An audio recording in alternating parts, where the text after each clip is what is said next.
भाई आज का जो हमारा टॉपिक है वो है यूक्लिड विभाजन प्रमेयिका।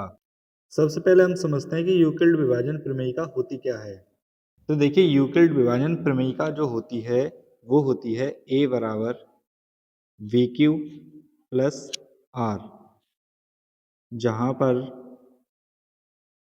जो r की वैल्यू होती है वो 0 से बड़ी या बराबर होती है और छोटी होती है v से।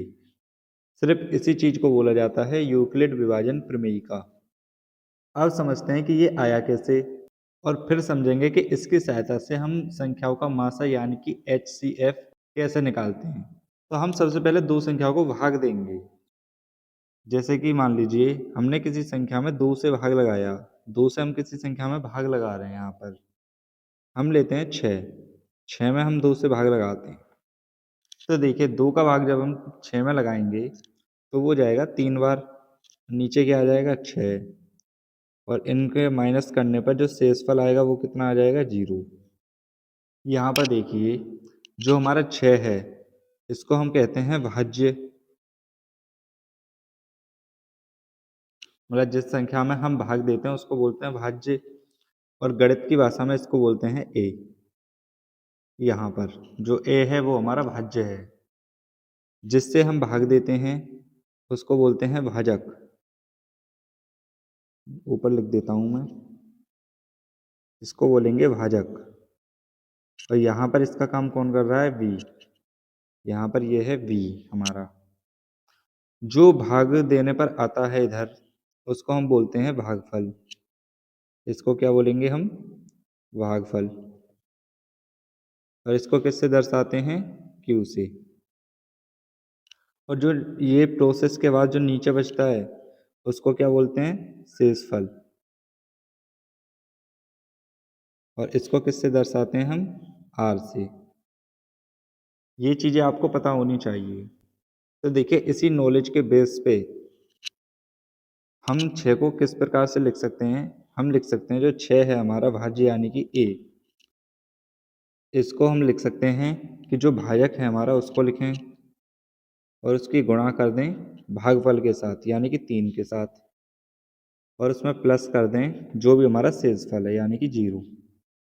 ये क्योंकि देखिए जो इधर साइड 6 है वो बराबर होता है 2 की गुणा करें 3 से तो कितना आ जाएगा 6, और प्लस में 0, यानी कि 6 बराबर किसके आ गया, 6 और 0 को जोड़ेंगे तो 6 के। यानी कि ये और ये आपस में बराबर हैं। पर अगर आप इसे ध्यान से देखो तो ये क्या लिखा हुआ है, 6 हमारा क्या है, भाज्य या ए। तो हम यहाँ पर ए लिख देते हैं, बराबर की जगह बराबर लगा दिया। 2 क्या है, भाजक यानी कि बी, तो यहाँ पर 2 लिख दिया। अब देखिए जो 3 है, देखिए मल्टीप्लाई आप लगाइए मत लगाइए, क्योंकि जहाँ कहीं भी निशान नहीं लगा होता किसी का भी वहाँ पर मल्टीप्लाई का निशान हम मान लेते हैं। तो जो हमारा 3 है वो क्या था, भागफल यानी कि क्यू, तो यहाँ पर हम क्यू लिख देंगे। और प्लस में क्या आ जाएगा हमारा, आर यानी कि शेषफल, जो कितना है हमारा 0। देखिए ये रहा 0, ये क्या है हमारा शेषफल यानी कि आर, तो यहाँ पर हमने लिख दिया आर। और यही जो फॉर्म बन गई हमारी, यही क्या है, यूक्लिड विभाजन प्रमेय का।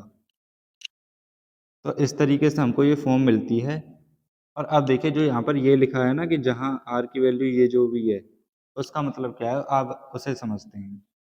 देखिए जो यहाँ पर लिख रहा है कि जो आर की वैल्यू है वो 0 के बराबर हो सकती है या 0 से बड़ी हो सकती है, लेकिन वो बी से छोटी ही होती है आर की वैल्यू। ठीक, आइए समझते हैं कि ये क्या लिखा हुआ है।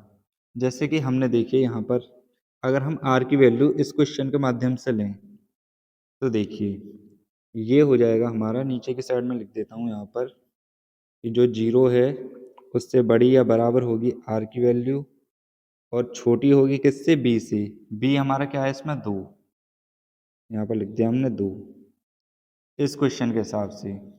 तो देखिए यहाँ पर जो आर की वैल्यू निकल जाएंगी हमारी, यानी कि आर बराबर यानी कि शेषफल बराबर जो आएगा वो क्या क्या आ सकता है कि 0 के बराबर, यानी कि 0 आ सकता है। ठीक, अब 0 के बाद क्या आता है, 1, तो हम 1 भी लिख सकते हैं, लेकिन हम 2 नहीं लिख सकते, क्योंकि यहाँ पर क्या लिख रहा है कि 2 से जो भी है वो छोटा आएगा r का मान। 2 से छोटा क्या होता है 1, क्योंकि 2 हम लिखेंगे तो 2 के बराबर तो नहीं हो सकता r का मान, तो इसलिए हमारे ये 2 मान ही आएंगे। अब देखते हैं किस तरीके से। जैसे हमने 2 से 6 को भाग दिया तो हमारा शेषफल आया कितना 0। अब देखिए हम 2 से एक और संख्या को भाग देते हैं। मान लीजिए हमने 2 से भाग दिया 7 को, तो देखिए क्या आएगा। तो ये कितनी बार जाएगा 3 बार ही जाएगा। नीचे क्या आ जाएगा 6, और जब हम माइनस करेंगे तो शेषफल कितना आ जाएगा हमारा 1। शेषफल आ गया 1। आइए कुछ और भाग देते हैं। जैसे हमने 2 से और भी संख्याओं को भाग देते हैं। जैसे मान लीजिए हमने कोई संख्या ले ली, 8 ले लीजिए, या आप कोई भी संख्या ले सकते हैं। हम इसमें अगर 2 का भाग लगाएं तो 4 बार जाएगा। नीचे क्या आ जाएगा 8, और जब माइनस करेंगे तो शेषफल क्या आएगा 0। यानी कि ये बात पक्की है कि जो शेषफल आएगा या तो वो 1 आएगा या फिर 0 आएगा। इन दोनों के अलावा कोई भी शेषफल नहीं आएगा। तो इसी चीज को हम क्या बोलते हैं, यूक्लिड विभाजन प्रमेयिका। ये होती है यूक्लिड विभाजन प्रमेयिका। अब हम देखेंगे कि यूक्लिड विभाजन प्रमेयिका से हम मासापा यानी कि एचसीएफ कैसे निकाल सकते हैं। तो हमने यहाँ पर एक क्वेश्चन ले लिया है, जैसे कि हमको 26 और 91 का एचसीएफ यानी कि मासा निकालना है यूक्लिड विभाजन प्रमेयिका का यूज करके। तो देखिए इस तरह के क्वेश्चनों को कैसे करेंगे हम। तो सबसे पहले देखिए इन दोनों में देखिए बड़ी संख्या क्या है। तो इन दोनों में बड़ी संख्या कौन सी है 91, तो उसको हम ए मान लेते हैं। तो यहाँ पर लिखिए माना ए बराबर 91 कोमा बी बराबर 26, यानी कि बड़ी संख्या को ए मान लीजिए और छोटी संख्या को बी मान लीजिए। अब देखिए जो छोटी संख्या है उससे हम भाग लगाएंगे बड़ी वाली संख्या में, यानी कि 26 से भाग लगाएंगे 91 में। तो लगाइए भाग। तो देखिए 26 से गया 3 बार, क्योंकि देखिए 3 छिंग कितने हो गए हमारे 18, 18 का 8, हाथ से लगा 1, 3 दूनी 6 और 1 7। इधर से एक कैरी लेंगे, 11 में से 8 गया कितने बचे 3, और 8 में से 7 गया कितने बचे 1। देखिए यहाँ पर ये जो शेषफल आ गया हमारा ये कितना आ गया 13। इस कंडीशन में हमको क्या करना है, तो इसको बना लेना है भाजक, यानी कि अब इससे हमको भाग देना है यहाँ पर। और जो हमारा 26 है यानी कि जो पहले भाजक था उसको अब बना लेंगे भाज्य, यानी कि इस संख्या को लिख देंगे हम यहाँ पर। इस तरीके से करते हैं। अब देखिए 13 से जब 26 में हम भाग लगाएंगे तो वो जाएगा 2 बार, और नीचे क्या आ जाएगा 26, और हमारा जो माइनस करने पर शेषफल आएगा वो कितना आ जाएगा हमारा 0। जब तक नीचे 0 ना आ जाए, यानी कि जब तक शेषफल हमारा 0 ना आ जाए तब तक हमको भाग देते रहना है। और जब हमारा शेषफल 0 आ जाए लास्ट में, तब जो हमारा भाजक होता है वही हमारा एचसीएफ कहलाता है, यानी कि यही है हमारा एचसीएफ। लेकिन इसको हम स्टेप बाय लिखते हैं, यानी कि इधर साइड देखिए, आप ऐसा मत खींचिए, मैं आपको सिर्फ बता रहा हूँ। यहाँ पर आप लिख सकते हैं स्टेप लिख दीजिए या चरड लिख दीजिए। जैसे मैं यहाँ पर चरड लिखता हूँ, मैंने यहाँ पर ब्लैक पेन से डाला है चरड।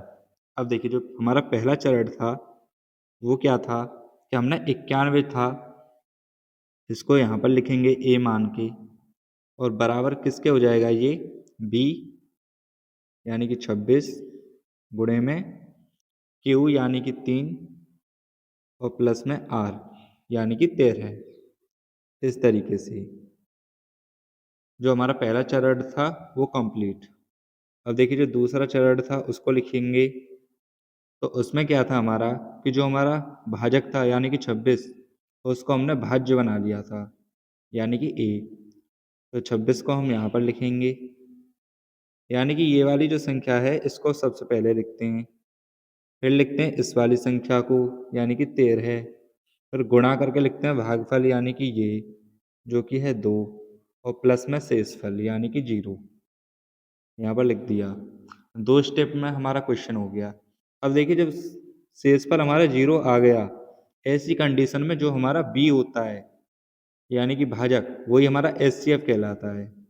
तो हम यहाँ पर लिख देते हैं कि एचसीएफ जो आएगा हमारा वो कितना आ जाएगा 13। और इस तरीके से आपका क्वेश्चन हो जाता है सॉल्व। तो इस तरह के सभी क्वेश्चन आप इस तरीके से कर सकते हैं। अगर आपको वीडियो पसंद आया तो इस वीडियो को लाइक कीजिए। अगर आपका इससे रिलेटेड कोई डाउट हो तो वो आप मुझे कमेंट करके बता सकते हैं। मैं मिलता हूँ आपसे अब अपनी नेक्स्ट वीडियो में।